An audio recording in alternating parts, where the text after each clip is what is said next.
The Michelin-starred restaurant hummed with quiet elegance, soft jazz, candlelight, the gentle clink of crystal. I sat across from my husband, Derek, watching him sample the wine with the practiced air of someone who belonged in places like this. Our fifth anniversary dinner, at the same restaurant where he proposed 6 years ago. To us, Derek raised his glass, his wedding ring catching the light. 5 years of building our dreams together. I clinked my glass against his, the sound hollow, as was my smile. 3 hours earlier, I had discovered our emergency fund, $15,000 we'd saved over 3 years, was gone. Every penny transferred to his sister Chloe's account. "You seem quiet," Derek said, cutting into his Wagyu beef. "Everything okay?" Before I could answer, a familiar voice boomed across the restaurant. "There's my little girl." I turned to see my father striding toward us, his silver hair gleaming under the lights. Marcus Sullivan commanded attention wherever he went. 20 years of building a real estate empire will do that. He carried a leather portfolio I recognized as his business folder. Derek's fork clattered onto his plate. His face went from confused to pale to panicked in 3 seconds flat. "Dad." I stood to hug him, genuinely surprised. "What are you doing here? Can a father crash his daughter's anniversary dinner?" He pulled up a chair, settling between us like he owned the place, which, knowing Dad, he probably did. "Derek, how's my favorite son-in-law?" "Mr. Sullivan." Derek's voice cracked. "This is unexpected. Marcus, please. We're family." Dad's smile was all teeth. "Though, speaking of family, that's actually why I'm here. Wanted to discuss some financial matters with you both." "Dad, it's our anniversary." "I know, sweetheart. That's why this couldn't wait." He opened his portfolio, pulling out a stack of documents. "See, when you two got married, I set up that emergency fund for you. Remember?" My blood chilled. Derek looked like he might vomit into his $200 entree. "The $15,000 seed money," Dad continued conversationally, like we were discussing the weather, "to help you build your financial security. Smart couples always have emergency funds. Isn't that right, Derek?" "Why, yes, of course." "Funny thing happened today, though." Dad pulled out a printed bank statement. My account noticed some unusual activity. "See, I still get notifications on that account. Protective father habit, you understand." Imagine my surprise when I saw the entire balance transferred out this morning. Derek grabbed his wine glass with shaking hands. "Mr. Sullivan, I can explain." "Oh, I'm sure you can. But first, let me tell you what I found when I did a little digging." Dad flipped to another page. Chloe Morrison, fashion designer, opened an LLC last month called Chloe's Closet Couture. Received a $15,000 investment today. What a coincidence. "Dad." I started, but he held up a hand. "The interesting part is what I found when I looked into this fashion business. No inventory purchased. No website. No business plan. But there is a receipt for a vacation package to Bali. 2 weeks. Luxury resort. Departing next month. Exactly. $14,750. Derek's face had gone from white to green. "It's not what it looks like." "Really?" Dad leaned back, perfectly at ease. "Because it looks like you stole your wife's emergency fund to pay for your sister's vacation. But please enlighten me." The waiter approached, sensed the tension, and retreated like he'd encountered a live wire. "It's family money," Derek finally said, straightening his shoulders. "Chloe needed help. Family comes first." "Family?" I found my voice, anger overriding shock. "Derek, that was our emergency fund. What if I lost my job? What if one of us got sick?" "Don't be dramatic, Olivia. We both have good jobs. Chloe's following her dreams. She deserves support. Not your greed." "My greed?" I laughed, sharp and bitter. "I work 60-hour weeks. I've saved every bonus, every tax return, every penny I could to build that fund. And you call me greedy for wanting to keep our emergency money for actual emergencies?" "See, this is the problem with your family," Derek turned on Dad. "It's all about money with the Sullivans. Some of us understand that relationships matter more than bank balances. Dad smiled. It was the smile that had terrified boardrooms across the state. Relationships? Let's talk about those. He pulled out another document. Derek Morrison. Employed at Nexus Marketing for 18 months. Before that, 3 jobs in 2 years. Current salary, $45,000. He turned to me. Olivia Sullivan Morrison.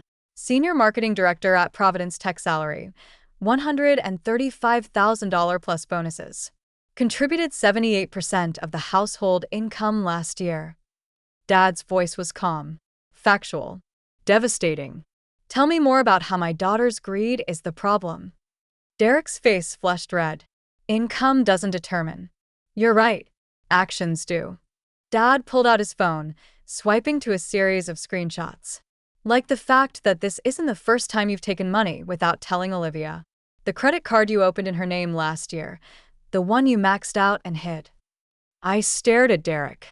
What credit card? Or the investment you made in your friend's food truck that never materialized. That was what? $8,000 from your joint savings. How could you possibly know? Because when someone hurts my daughter, I make it my business to know everything about them. Dad's friendly mask slipped, revealing steel underneath. Did you really think I'd give my blessing to this marriage without keeping tabs? Derek stood abruptly, napkin falling to the floor. This is insane. Olivia, we're leaving. Sit down, I said quietly. What? Sit Down. He sat. The credit card. Explain. Derek fidgeted. It was for Chloe's last business venture, the jewelry thing. I knew you'd say no, so you committed fraud. Used my social security number, my credit score, to fund your sister's schemes. She's my sister. And I'm your wife. I slammed my hand on the table, making the glasses jump. Other diners turned to stare. I didn't care. 5 years, Derek. 5 years I've been subsidizing your family's dreams while you call me greedy for wanting basic financial security. That's enough, Dad intervened, pulling out a final document. Olivia, I took the liberty of having my lawyer draw this up. Derek's eyes widened as he recognized the legal header. Are those divorce papers? Dad confirmed, citing financial infidelity, fraud, and breach of fiduciary duty, along with a police report for identity theft regarding that credit card. You can't be serious, Derek laughed nervously. Over money? Olivia, baby, let's talk about this at home. I looked at him. Really looked at him. The man I'd married 5 years ago, charming, confident Derek, who'd swept me off my feet with romantic gestures and grand promises. Who'd gradually convinced me that keeping separate finances meant I didn't trust him. Who'd worn me down until I'd agreed to join accounts, then made me feel guilty every time I questioned his spending. Did you ever love me? I asked. Or just my salary? How can you ask that? Because someone who loves me wouldn't steal from me and call me greedy for objecting. It wasn't stealing. It was family money. No, Dad interjected. It was money Olivia earned and saved. Money you had no right to touch without discussion. Money that, legally speaking, you stole. She's my wife. What's hers is mine. Actually, Dad smiled that dangerous smile again. Remember that prenup you fought so hard against? The one you finally signed because Olivia refused to marry you without it. Paragraph 7, Section 3. Any transfer of marital assets over $5,000 requires written consent from both parties. Derek's mouth opened and closed soundlessly. $15,000, Dad continued. Without written consent. That's not just divorce grounds, son. That's criminal. You wouldn't dare. The scandal would destroy your career. Dad laughed. Marketing professional steals from spouse to fund sister's fake business. You'd be unemployable. But hey, maybe Chloe can support you with her fashion empire. I picked up the divorce papers, scanning them quickly. Dad's lawyers were thorough. Fair, but thorough. Where do I sign? Olivia, please.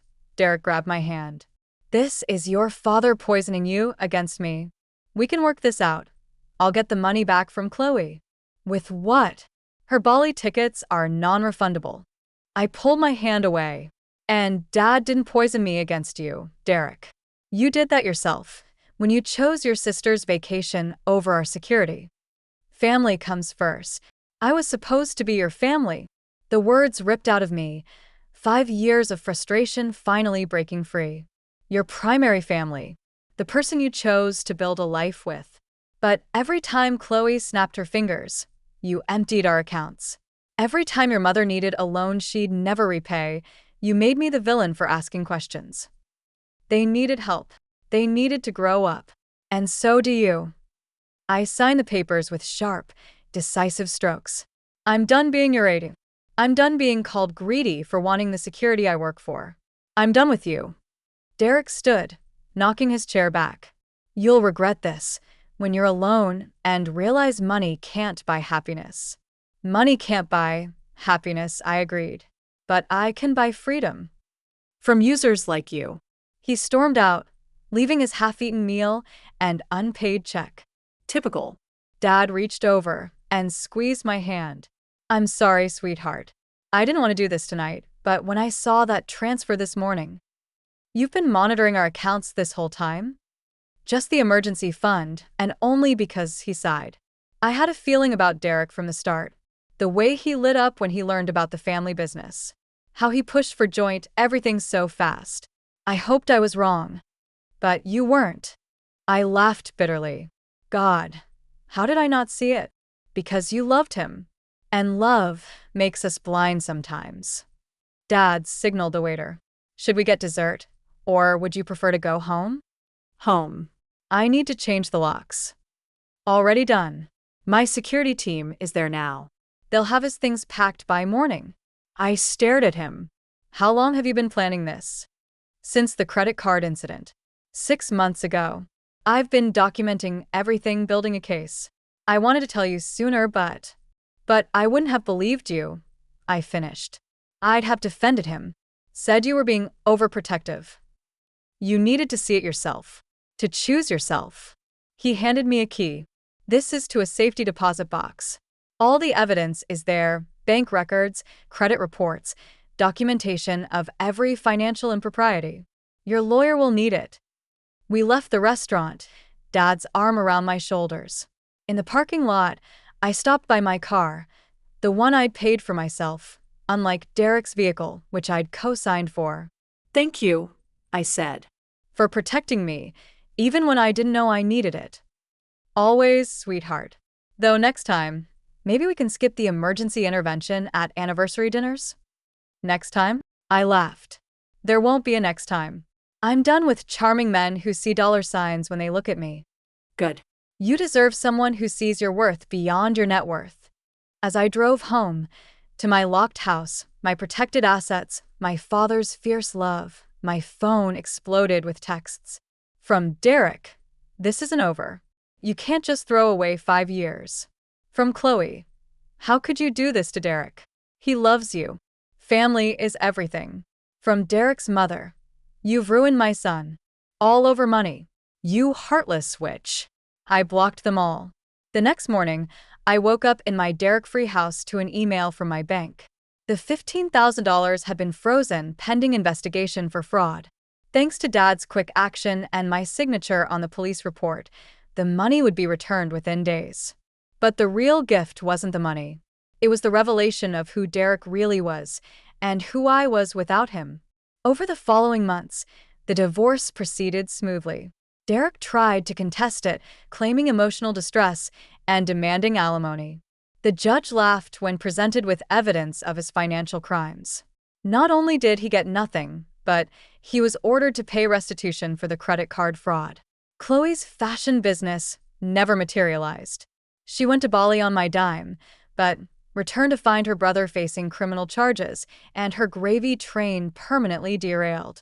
She posted a lengthy Instagram rant about how money corrupts families and some people value wealth over love. I valued self-respect over exploitation. There's a difference. A year later, at a charity gala Dad dragged me to, I met someone new, James. A pediatric surgeon who insisted on paying for his own coffee and got genuinely confused when I offered to cover dinner on our third date. Asked you out, he said. Why would you pay? When I explained my history, he listened without judgment, then said, Your ex sounds like an idiot who steals from someone they love. Someone who loves money more than people, I replied. Then he deserved what he got. James raised his glass. To emergency funds that stay funded. And to partners who understand that family means protecting each other, not exploiting each other. We've been together 2 years now. He's never once asked about my salary, my father's money, or suggested investing in his cousin's startup. He has his own emergency fund, his own retirement accounts, his own financial goals. When his sister needed help with medical bills last year, he asked if I minded if he dipped into his savings to help.